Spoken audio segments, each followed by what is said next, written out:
Sitting on the bed of hospital VIP room, Wayne was looking through the window blankly.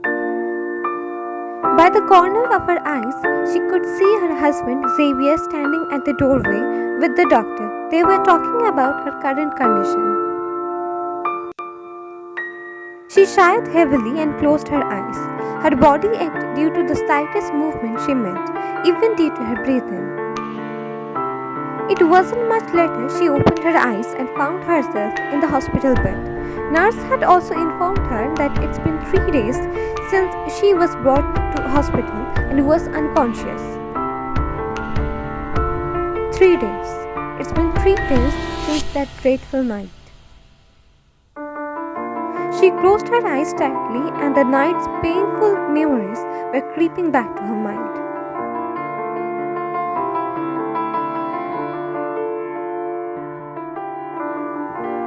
He grabbed both of her arms, preventing her from leaving. She started to struggle to get out from his grip. This made him more angry. He pinned her against a wall and started to kiss her forcefully. She started to push him, but he didn't budge. His hands went to her dress's zip and tore it. Wayne froze, understanding what was going to happen. She wanted to fight with this man to stop him, but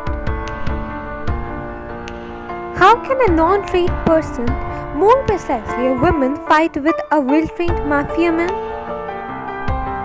Wayne fished her palms. She wanted to scream for help, but again, how can a mute girl scream? Wayne's breath hitched as she felt Xavier's hand on her bare back. He was trying to remove her already torn dress. But before he could do so, Wayne grabbed his hand tightly, making him halting his moves. She forcefully removed his hands from her bare back. Feeling Wayne's movement, Xavier broke the kiss. Both were breathing heavily. "Submit, Wayne." His tone was dangerously cold. His eyes were red. Wayne was holding Xavier's hands tightly, preventing them to move farther. Her nails were dug in his skin, which would leave painful marks. Her eyes were also red as she was holding up her angry tears. She shook her head, indicating she wouldn't submit to him. "What did you indicate? What did you just indicate?" He forcefully freed his hands from Wayne and wrapped them around her neck, making it difficult for her to breathe. He pressed her body in the wall painfully. His full body weight was on her. "How dare you deny me, Wayne? How dare you?" His fingers were gripping Wayne's neck painfully. She struggled to make his grip loosened. "If you forget, then let me remind you. I bought you, Wayne. I did. I am your owner." "Your owner. You have to submit yourself to me. You can't leave me. You can't." Wayne struggled to lose his grip on her neck. Her nails were digging deep in his skin. She kicked him using her legs and he loosened his grip a bit. Using this time, she somehow freed herself. He again marched towards her and threw her on the floor, where all shattered glass of decor pieces were. Her head hit the floor hard and started to gush out from her head. She didn't utter a single scream from her mouth. Glass pieces were pierced in her skin, making it she lost her conscience there.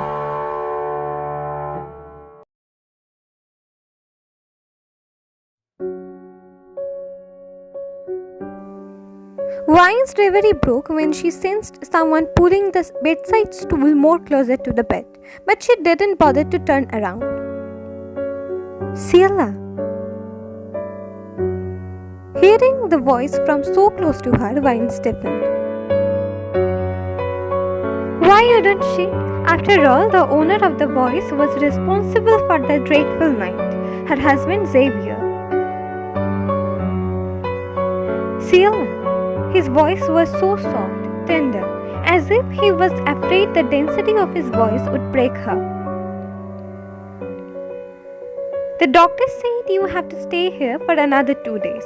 Then you can go back to our mansion. Ryan didn't show any reaction, as if she didn't hear anything.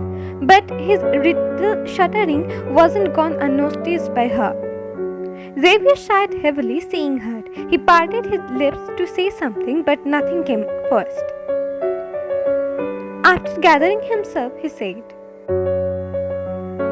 I know whatever I was trying to do that night, or whatever I did that night, I can't take it back. I wounded you, Ciela, not just physically, but mentally too. I am sorry, Ciela. I truly am. Again, he didn't receive any response from her. Still, he continued. I am not saying sorry for your forgiveness, Ciela. No, I am not. I know I won't deserve it. I am saying this so that you know I didn't get any pleasure by hurting you.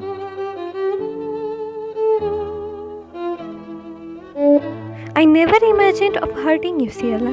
Not even in my worst nightmare. But ironically, it happened. I successfully left scars on your skin and mind. That night, Ciela, I was not in my senses. No, Ciela, I'm not blaming it on alcohol. No, I wasn't drunk that night. I have IED, intermittent explosive disorder.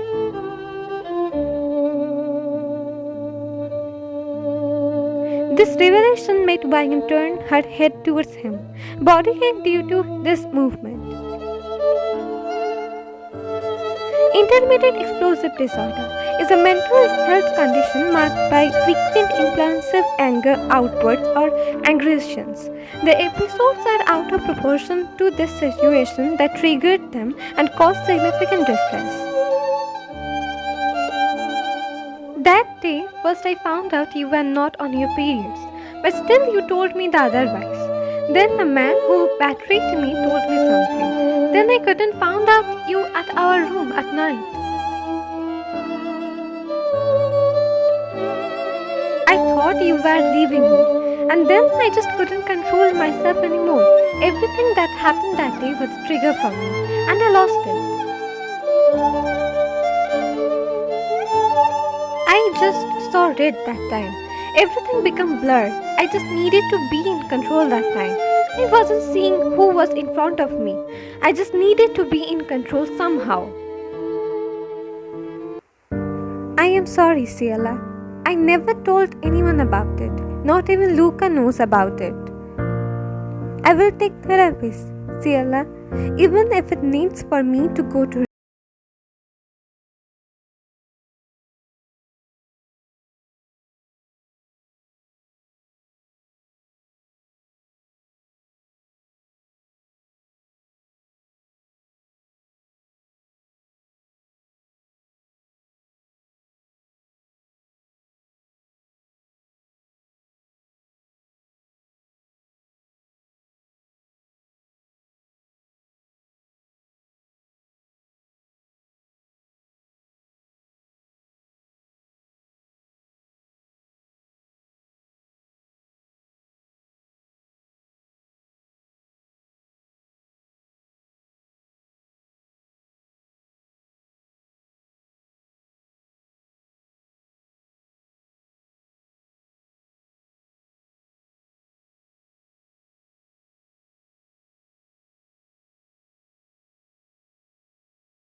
he wouldn't do anything. How could he?